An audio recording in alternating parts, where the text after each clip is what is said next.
जय Shri Radhe Krishna. Welcome back to my channel topper stop. I hope आप सभी अच्छे होंगे। तो सुबह का आज मौसम था, बट मौसम बहुत अच्छा सा हो रखा था, बट एकदम से आंधी शुरू हुई। जैसे होता है ना यार कि हम लोगों के साथ भी अजीब अजीब से एडवर्स सर्कमस्टांसेस हो रखे होते हैं और हम एकदम से थक जाते हैं, हताश हो जाते हैं कि क्या ही हो रहा है, क्यों ही हो रहा है, समझ ही नहीं आ रखा होता, कोई डायरेक्शन ही नहीं दिख रही होती है। और परेशानी से हम अपने मोटिव को भूल जाते हैं, एम को भूल जाते हैं। बट आपने कभी भी इस बात को नोटिस किया है कि जब भी आंधी तूफान आई है उसके बाद एक शांत करने वाली बारिश आती है जो सारे मौसम को अच्छा कर देती है, और उसके बाद कोई टेंशन ही नहीं रहती है। ऐसे लगता है कि अरे ठीक है, आंधी आई तो थी आई, बट उसके बाद जो ये बारिश आई इसने सब कुछ ठीक कर दिया। तो इसी तरीके से अगर लाइफ में एडवर्स कंडीशंस आ भी रही है ना, तो ये उम्मीद रखनी चाहिए, भगवान पर विश्वास रखना चाहिए, अपने पर विश्वास रखना चाहिए कि थोड़ी देर के लिए एडवर्स सर्कमस्टांसेस आए हैं, बट अगर हम उसमें स्टेबल रहेंगे तो हमें बहुत अच्छे रिजल्ट्स मिलेंगे। और तभी मेरे सामने ये क्लिप भी आई। आज मैंने एक क्लिप देखी जिसमें अर्जुन कहता है कि अंधेरा मुझे मेरा लक्ष्य देखने से रोक रहा है, तो द्रोणाचार्य कहते हैं कि नहीं, तुम अंधेरा नहीं, तुम्हारी आंखें तुम्हें तुम्हारा लक्ष्य देखने से रोक रही है। तो हम मोस्टली यही करते हैं कि ब्लेम किसी और चीज़ पे डाल देते हैं, जबकि अपने आप को हम खुद रोक रहे होते हैं बिना इस चीज़ को जान। अपना ओनली आई एक्सटेंडेड से गवर्नमेंट स्कीम्स जो मंथली आती हैं वो कर रही थी। मेरे पास एक बुक भी है गवर्नमेंट स्कीम की, आप सभी को पता है। तो मैंने पहले उसमें देख लिया कि जो है गवर्नमेंट स्कीम जो मेंशंस है, अगर वही सेम डाटा होगा तो कोई अपडेट की जरूरत नहीं, और जो नहीं होंगी वो मैं अपने प्रीलिम्स के नोट्स में ऐड कर लूँगी। और आज मेनली ये जो वीडियो है वो मैंने इसलिए बनाई क्योंकि आज जब आप देख रहे हैं 22 तारीख को, आज मेरी बेस्ट फ्रेंड की शादी है। 17 साल पुरानी मेरी फ्रेंड है, बहुत ज़्यादा अच्छी, बहुत ज़्यादा अच्छी फ्रेंड। और मैं शादी में नहीं जा रही हूँ क्योंकि अभी एग्ज़ाम्स वगैरह और इनके चक्कर में। तो मुझे थोड़ा सा बुरा लग रहा था, तो फिर मैंने सोचा कि चलो ठीक है, अगर मैंने ये सेक्रीफाइस किया है तो शायद इसकी वैल्यू जो है वो आगे जो रिज़ल्ट आएगा उससे हो जाएगी। सिर्फ यही उम्मीद करके, उसको भी बुरा लग रहा है बट क्या ही कर सकते हैं। तो उसी के साथ जैसे अभी हमारे टॉपर्स के रिजल्ट भी आ चुके हैं, और 21 अप्रैल को सिविल सर्विसेज डे भी था। तो जो सिविल सर्वेंट्स मैक्सिमम एफर्ट्स करके सिटीजन्स को मैक्सिमम गवर्नेंस देते हैं, तो उन सभी के लिए पीडब्ल्यू ओनली आईएएस जो है वो सेलिब्रेट कर रहा है festival of commitment and empowerment. 21 अप्रैल से 25 अप्रैल तक आपको सभी ऑनलाइन कोर्सेज पे 60% ऑफ मिलेगा। तो अगर आप भी सिविल सर्वेंट बनना चाहते हैं तो उसके लिए प्रिपरेशन शुरू कर दीजिए और इन ऑफर्स को ग्रैब कीजिए, लिंक डिस्क्रिप्शन बॉक्स में। और अभी आपको पता है पीडब्ल्यू ओनली आईएएस से 300+ सिलेक्शंस हुए हैं, क्योंकि इनके कोर्सेज इतने अच्छे हैं। तो आप भी इनकी तरह टॉपर्स की लिस्ट में आ सकते हैं। तो मैं जो आज बात कर रही थी वो ये थी कि मेरी बेस्ट फ्रेंड, 17 साल पुरानी, मेरी 8th क्लास से जो थी फ्रेंड, और हमारे बीच कभी भी कोई डिफरेंसेस नहीं, कुछ नहीं, जो एक कहते हैं ना बेस्ट फ्रेंडशिप, वो वाली फ्रेंडशिप, लॉयलिटी और सब कुछ अच्छा, उसकी है शादी। और एक हफ्ते से जब से वो इंसिडेंट हुआ मैं उससे बात भी नहीं कर रही थी। उसके कंटिन्यू मेरे पास कॉल्स भी आ रहे थे। मैं एक्चुअली किसी से भी बात नहीं कर रही हूँ, मैसेजेस, कॉल्स वगैरह। अब मैंने कल उससे बात की और मैं उसकी शादी में नहीं जा रही हूँ, क्योंकि देखो कभी ना कुछ ना कुछ सेक्रीफाइस करना पड़ता है। मेरे को टचवुड ऐसे कुछ लोग, मतलब मुझे बुरे से बुरे लोग भी मिले हैं, बट 4-5 लोग मेरी लाइफ में ऐसे भी हैं कि जिन्होंने मेरी चीज़ को समझा है। हालांकि वो भी बहुत दुखी है कि मैं नहीं जा पा रही हूँ, बट कहते हैं ना कि एक टाइम होता है कि आपका मन ही सारी चीज़ों से हट चुका होता है और आपको बस आपका एग्ज़ाम दिखाई दे रहा होता है। तो मैं अभी उसी सीन में हूँ। एक तो ये न्यूज़ बहुत ज़्यादा फैलाई जा रही है कि यूपी पीसीएस जो है वो पोस्टपोन हो गया है, उसकी टेंशन। अभी सडनली एकदम से मुझे अपना सारी चीज़ें शिफ्ट करनी पड़ी, तो अब कैसे आगे मैनेज करना है। जैसे मेरा जो रूम है वो जो फ्लैट है वो 2 BHK का है, और मुझे थोड़ी स्पेस का भी इशू आ रहा था, बट मेरे भाई ने यहाँ पे मेरे लिए बहुत बड़ा सेक्रीफाइस किया है कि उसको भी अपना काम करना पड़ता था, वो भी कुछ प्रोजेक्ट्स पे काम कर रहा है, और उसने अपना पूरा रूम मुझे दे दिया।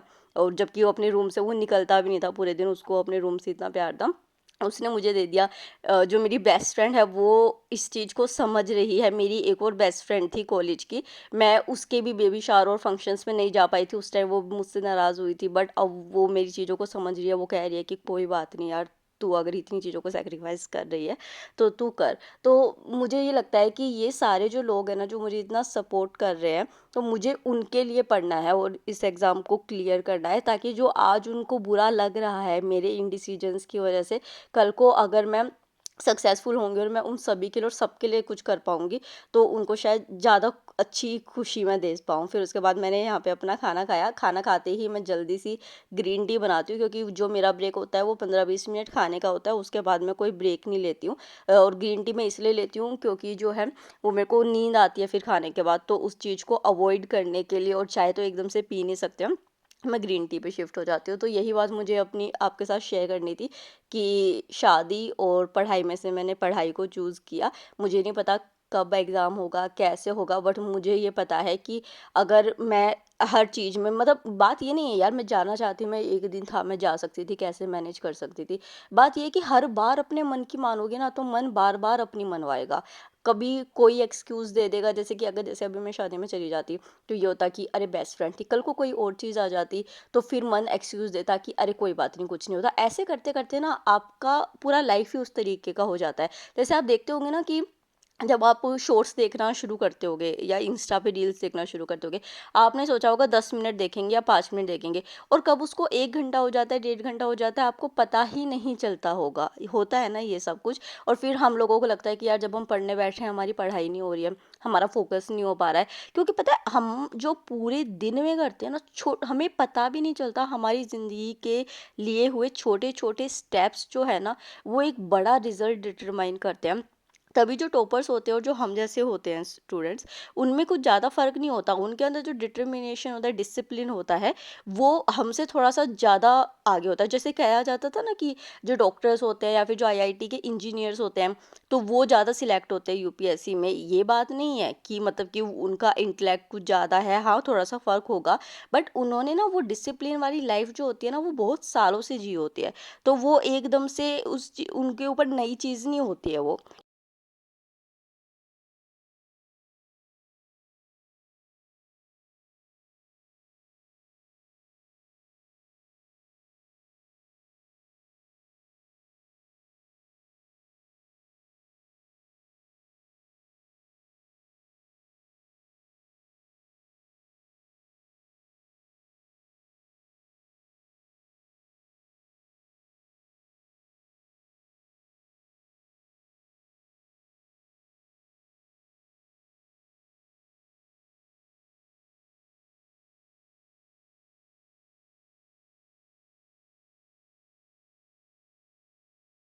तो वो ईज़िली इन चीज़ों से गो थ्रू हो जाते हैं और वो कर लेते हैं। और ऐसा भी नहीं है कि कोई ह्यूमैनिटीज़ वाला स्टूडेंट जो है वो नहीं कर सकता, या फिर हम देखते हैं कि हर बार यूपीएससी के रिजल्ट में ऐसी स्टोरीज आती है, जैसे पवन कुमार सर की अब की बार, दिव्या तंवर मैम थी, अनु कुमारी मैम थी, कि उन्होंने सारी एडवर्स कंडीशंस से झेल के जो है किया होता है। वो इसीलिए किया होता है क्योंकि उनको वो प्रेशर झेलने की आदत होती है, उन्होंने अपने आप को इतना स्ट्रॉन्ग कर रखा होता है।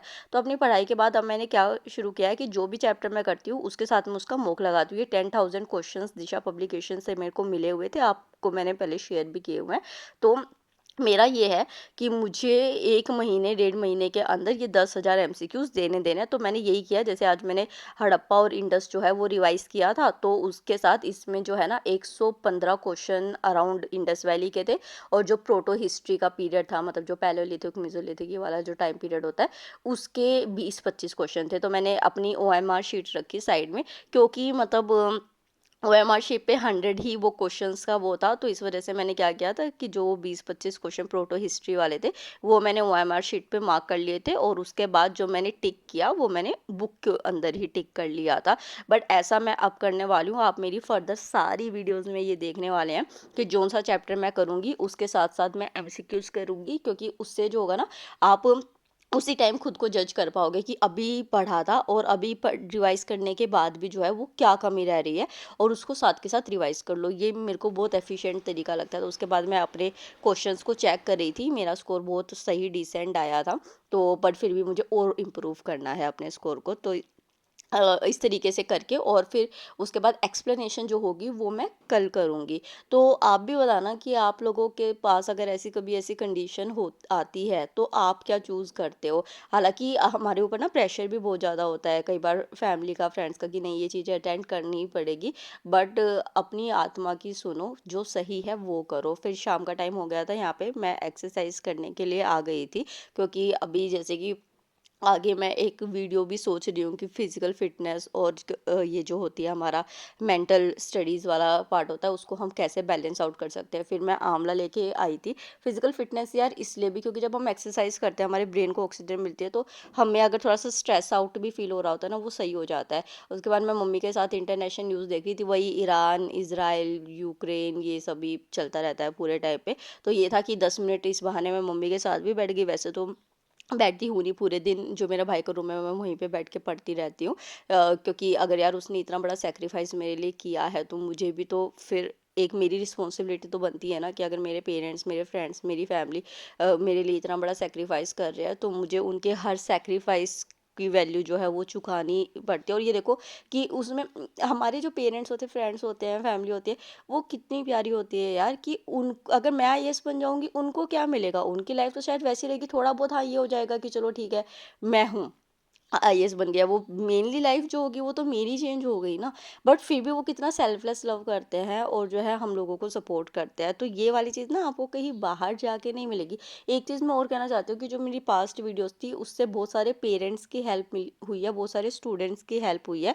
पर कुछ स्टूडेंट्स जो है वो उल्टे सीधे कमेंट कर रहे हैं, क्योंकि वो खुद वैसी लाइफ जी रहे हैं वहाँ पे, मतलब कि वो अय्याशी वाली और ऐश वाली। तो उनको इस बात का इशू हो रहा है कि इस तरीके